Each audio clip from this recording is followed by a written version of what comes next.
Welcome to Mishra study Navgachhia. Mishra study Navgachhia में आपका स्वागत है। आज हम लोग क्लास 9th मैथमेटिक्स चैप्टर का विषय सूची पढ़ेंगे। सबसे पहले हम ये जानने का प्रयास करेंगे कि आखिर क्लास 9th में जो विषय सूची दिया जाता है उसको हम लोग कैसे जो है उसको समझ करके ढंग से जान सकते हैं कि उस बुक में क्या प्रोवाइड किया गया है। तो मैं चाहता हूं कि आप लोग जो है विषय सूची को पहले जान लें। अगर क्लास 9th के आप लोग जितने भी छात्र हैं तो विषय सूची को समझना बहुत ही आवश्यक हो जाता है। इसलिए विषय सूची जब तक आप नहीं जानिएगा तब तक आप उस चीज़ को भली भांति नहीं कर सकेंगे। तो इसलिए आज के वीडियो में हम लोग आपको क्लास 9 से संबंधित जो मैथमेटिक्स चैप्टर है NCERT उसमें जो विषय सूची दिया गया है उन चीज़ों को हम लोग जानने का प्रयास करेंगे। तो देखिए यहाँ पर विषय सूची जो है क्लास 9 मैथमेटिक्स में सबसे पहला है यहाँ पर संख्या पद्धति। संख्या पद्धति को कहते हैं नंबर सिस्टम। क्या कहा जाता है? Number system. याद रखिएगा, संख्या पद्धति को कहा जाता है नंबर सिस्टम, यानी कि NUMBER नंबर सिस्टम SYSTEM। ये देखिए नंबर सिस्टम क्या होता है? संख्या पद्धति। इसमें आप लोगों को सिर्फ नंबर के बारे में जानना होगा, यानी कि संख्या के बारे में आपको जानना होगा। कई प्रकार के संख्या होते हैं। यदि आप संख्या का समझ विकसित कर लेते हैं तो आप भली भांति जो है इस चैप्टर में जो संख्या पद्धति है नंबर सिस्टम, ये मिनिमम 10 मार्क्स का पूछा जाता है। और यदि आप क्लास 10th के भी छात्र हैं तो आपको नंबर सिस्टम पहले पढ़ना होगा। यहाँ तक कि अगर आप 7th 8 6 इत्यादि क्लास में भी पढ़ते हैं तो आपको नंबर सिस्टम जानना अत्यंत ही आवश्यक है, क्योंकि यह मूल जड़ है, यानी रूट कह सकते हैं इसको हम मैथमेटिक्स का। तो इसलिए संख्या पद्धति में देखिए इस चैप्टर में हमको विषय सूची के माध्यम से क्या क्या पढ़ना होगा। तो आप देखिए सबसे पहले आपको पढ़ना होगा यहाँ पर भूमिका, यानी कि भूमिका पढ़ना होगा, यानी कि संख्या का क्या भूमिका है, किसी भी मैथमेटिकल चीज़ों को हल करने में जो है संख्या का क्या महत्व है। तो आप लोग जान रहे हैं कि ये भूमिका के बारे में, इसके बारे में जानकारी दी जाएगी आपको कि संख्या कितने प्रकार के होते हैं और कौन कौन से संख्या होते हैं। अभाज्य संख्या क्या हुआ, सम संख्या क्या हुआ, भाज्य संख्या क्या हुआ, जुड़वां अभाज्य संख्या क्या हुआ, उसके बाद prime number, even number, odd number, उसके बाद क्या कहते हैं आपको ये तमाम चीज़ जो है रियल नंबर और रेशनल नंबर, इरेशनल नंबर, तमाम तरह की संख्याओं के बारे में जानकारी जब आप एकत्रित कीजिएगा तब आप संख्या के बारे में भली भांति समझ पाइएगा। तो चूंकि मैं आज इंट्रोडक्शन आपको करवा रहा हूं कि आपके विषय सूची में क्लास 9th में क्या क्या दिया गया है, इन चीज़ों को हम डील करेंगे। तो आप यहाँ पर देखिए कि सबसे पहला जो है भूमिका है। तो भूमिका में आपने समझा कि भूमिका में क्या क्या हो सकता है। तो अब देखिए यहाँ पर दिया गया है नेक्स्ट पॉइंट है अपरिमेय संख्या, जिसको हम लोग इरेशनल नंबर कहते हैं। इरेशनल नंबर को पढ़ने के पूर्व आपको रेशनल नंबर समझना होगा। और रेशनल नंबर क्या होता है? जब तक आप रेशनल नंबर नहीं समझिएगा तब तक आप इरेशनल नंबर नहीं समझ सकते हैं, अर्थात अपरिमेय संख्या।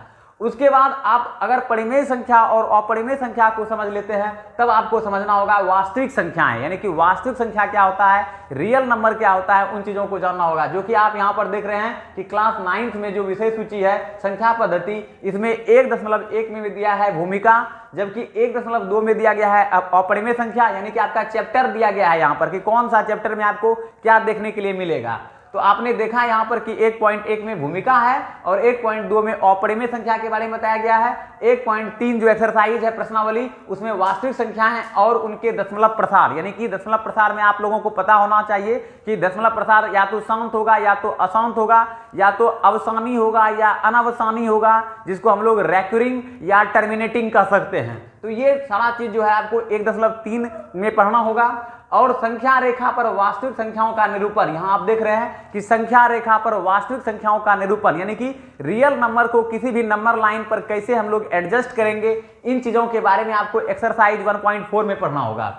जबकि आपको 1.3 में आप देख रहे हैं कि वास्तविक संख्याएं और उनके दशमलव प्रसार, जैसा कि मैंने बताया आपको कि अवसानी अनवसानी जो भी चीज है, यानी कि रेक्यूरिंग टर्मिनेटिंग कैसे क्या होता है, इन चीजों के बारे में आपको जानने की मतलब जो है एक्सरसाइज एक जो प्रश्नावली है उसमें जो ये चैप्टर दिया गया है वो आपको इस चैप्टर के माध्यम से जानने के लिए मिलेगा। साथ ही साथ यहाँ आप देख सकते हैं कि एक्सरसाइज अगर आप 1.5 पढ़ते हैं उसमें आपको पढ़ने के लिए मिलेगा वास्तविक संख्याओं पर संक्रिया।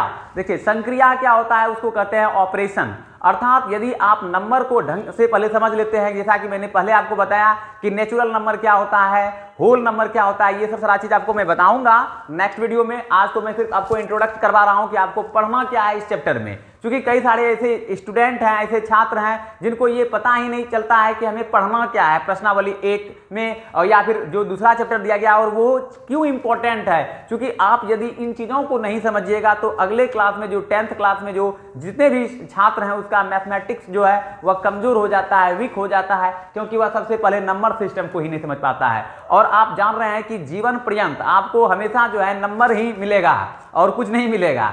चाहे आप एग्जाम दीजिए तो वहां भी आपको नंबर ही मिलेगा, और नंबर के लिए ही लोग आगे भागता है हर चीज में। चाहे आप कहीं भी आगे बढ़िए, मैट्रिक कीजिए, इंटर कीजिए, ग्रेजुएशन कीजिए, सब चीज में नंबर इंपॉर्टेंट है। इसलिए जो है आपको नंबर जानना पहले आवश्यक है, और आप बचपन से ही नंबर के बारे में ही जान रहे हैं और नंबर के पीछे ही भाग रहे हैं, लेकिन फिर भी नंबर समझ में नहीं आता है आप लोगों को। क्योंकि अगर आप ढंग से उसको समझने का प्रयास कीजिएगा तभी आप नंबर समझ पाइएगा। तो कभी कभी क्या होता है कि नंबर ज़्यादा होने से जो है आप सोचते हैं कि बहुत ज़्यादा नंबर आ गया है तो मेरा रिजल्ट फर्स्ट क्लास हुआ। कभी कभी किसी का नंबर 1 नंबर से फेल हो जाता है तो ओह कहता है लोग ओ 1 नंबर से फेल हो गया। तो ये चीज़ जानना बहुत जरूरी है। दैनिक जीवन में भी इसका काफ़ी ज़्यादा उपयोग है, बशर्ते आपको समझने की आवश्यकता है। तो यहाँ पर मैंने आपको तमाम जो चीज़ था जो कि संख्या पद्धति के माध्यम से बताया गया है, तो ये पहला आपको मैंने बताया भूमिका, उसके बाद अपरिमेय संख्या, फिर 1.3 में है वास्तविक संख्याएं और उनके दशमलव प्रसार, उसके बाद संख्या रेखा पर वास्तविक संख्याओं का निरूपण किस प्रकार करेंगे, उसके बाद वास्तविक संख्याओं पर संक्रिया यानी ऑपरेशन क्या है, जैसा कि मैंने बताया कि नेचुरल नंबर, होल नंबर, उसके बाद क्या कहते हैं rational number, irrational number, prime number, coprime number, twin prime number, तमाम तरह की संख्याओं के बारे में आपको जानकारी पहले लेनी होगी, इकट्ठा करना होगा, उसके बाद ही आप इस चैप्टर को भली भांति समझ सकते हैं। खैर इसके बारे में आपको मैं नेक्स्ट वीडियो में बताने का प्रयास करूंगा। आगे आप यहां पर देख रहे हैं कि एक्सरसाइज 1.6 में वास्तविक संख्याओं के लिए घातांक नियम यानी कि पावर का जो रूल है वास्तविक संख्या के लिए, तो उन चीजों के बारे में आपको एक्सरसाइज 1.6 में पढ़ना होगा, और उसके बाद जो बचा खुचा चीज है आपको सारांश में जो है पढ़ने के लिए मिल जाएगा। इस तरह से अगर आप संख्या पद्धति को पहले आप जो एक्सरसाइज है उसको अगर पढ़ लेते हैं तो हम आशा करते हैं कि आप लोग एक्सरसाइज 1.1 से लेकर एक्सरसाइज 1.7 तक के अंतर्गत जो भी चीज है वो आप आराम से डील कर सकते हैं। और मैं आपको बता दूं कि 9th क्लास में ये जो चैप्टर आप देख रहे हैं नंबर सिस्टम, इसमें अगर आप मार्क्स का बात करें तो टोटली जो है आपको इसमें जो है 10 मार्क्स का क्वेश्चन आपसे पूछा जा सकता है। इसलिए आप लोग जो है इस चीज को भली भांति पढ़ लीजिए, ताकि जो है आप अगर 10th क्लास में जाते हैं तो वहां पर भी आप इसे आसानी से समझ सकते हैं। तो आगे के वीडियो में हम लोग कवर करेंगे। पहला विषय सूची को मैंने बताया, इसमें देखिए कुल मिलाकर 15 चैप्टर है। मैं पहले आपको इंट्रोडक्शन करवाऊंगा हर एक चैप्टर से, उसके बाद उससे रिलेटेड जितना भी क्वेश्चन होगा वो भी मैं करवाऊंगा। इसलिए आप लोगों से आशा है कि आप लोग हमारे वीडियो में अंत तक बने रहें, और यदि आपने मेरे चैनल को सब्सक्राइब नहीं किया है तो जरूर कर लीजिए, ताकि इस तरह का वीडियो आपसे मिस नहीं हो। और आज के वीडियो में हमने आपको जो है संख्या पद्धति के बारे में बताया। अब आगे नेक्स्ट वीडियो में हम लोग सॉल्व करेंगे। धन्यवाद।